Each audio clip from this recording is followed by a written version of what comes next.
starts, quote, "In the past, I'd go on a date with anyone. I'd share my time with whoever wanted it, regardless of whether or not they were good for me. My meter for reading situations and people just wasn't very good yet. Over time, though, my standards have risen, and it's had an amazing effect on my dating life." Translation: in the past, I'd have sex with anyone. I'd share my body with whoever wanted it, regardless of whether or not they were good for me. My meter for reading situations and people has always been great because I am a female, and females have better instincts and are more perceptive as a matter of evolutionary survival. But now that I'm no longer getting the same attention from the same men, I'm going to pretend I didn't know any better as an excuse to raise my standards.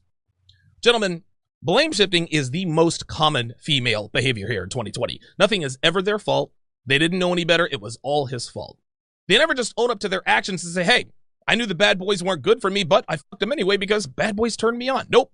This wants us to believe that she was this innocent little naive girl who didn't know any better and was taken advantage of by all of those big, bad, misogynistic rapists walking around looking for someone to get the f out of here with that, Janelle. Number 1, she says, my standards used to be lower. The bar for who I let into my life, she says, was pretty low. I didn't need someone wonderful. Pretty much anyone would do. It was sad, but I didn't realize that I was living this way. I just thought that this was just the way things were. As a result, I was often left feeling hurt and wondering why. I found myself with people who didn't really care about me. They usually just cared about sex. Here she goes again, guys.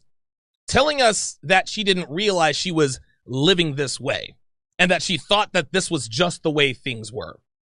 Gentlemen, I cut these kinds of women zero slack because they are fully coherent when making bad decisions. She tells on herself again when she says pretty much anyone would do, which means she fucked any guy who wanted to fuck her. Guys, don't ever let a woman lead you to believe that she was a slut by accident. Don't ever let a woman make you think that she didn't know that she didn't know that 5 guys in 5 days was her naivety, or that she didn't realize anything was wrong with it. Sluts are never sluts by accident, guys. Never forget that. Number 2, I didn't know what I wanted. Oh boy, here we go. I was attracting the wrong people because I didn't know exactly what I wanted. I sort of shrugged at the dating and took whatever came my way. This was sad because I let other people dictate the terms of the relationship without really participating at all in the decision. Ambiguity, she says, is a really gross thing in dating, and it is not at all ideal for developing a healthy relationship. That's probably why I didn't have any. So now she wants us to think that she kept attracting the wrong guys because she just didn't know what she wanted. Yet, she kept attracting the same guys who fucked her and chucked her, and she hated it so much that she kept doing it with the same guys in the same way for a decade and a half. The fact that these guys dictated terms of the relationship is exactly what turned her on. Guys who are take charge, guys who do not compromise when it comes to their wants and needs, those are the guys that women chase. Janelle Testa was no different. Then more blame shifting, right? As she said she didn't participate in the decision in terms of the direction of the relationship, as if to imply that she was forced into these 3-week fests with these charming types. Next thing you know, she'll be writing an article entitled, I just realized that every guy I had sex with f***ed me. Now you guys laugh and we chuckle, but trust me when I tell you, that shit's coming. Trust and believe. Number 4, now, she says, I know what I want. Thank goodness that I finally have a grasp on what I expect from someone I date. These are called standards, and mine are crystal clear to me. I'm not flip-floppy or loose about how I go about dating. Since I know what I want, I can look for exactly that. No more wasting my time stumbling around, trying to find love without any sort of framework.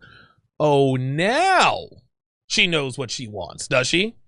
Now she's decided to have standards. Now she's not flippy-floppy about how she goes about dating. Now she doesn't want to waste time kissing a bunch of frogs. The reason Miss Testa doesn't want to waste any more time is because she doesn't have any.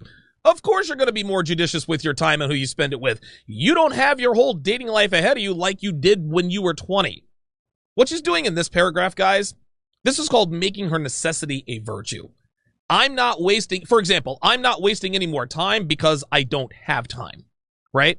She didn't have any more time, so she's saying, no, the reason why you're not wasting time is because you don't have any. Here's another one. I would never date a white girl because I can't date white girls. So many thirsty niggas. They're all over these fat IG models, but then as soon as somebody posts a picture of his girlfriend, like your boy, oh, I would never date white girls. She not thick enough for me, bruh. You don't date white girls because you can't date white girls. Here's another one. I love fat women because fat women are the only ones I can get. These thirsty niggas who try to tell me they like women who are slim, thick, they're telling me they're chubby chasers. Nah, fam, you don't really like big women. You say you do because they're the only women you can get. That is your necessity.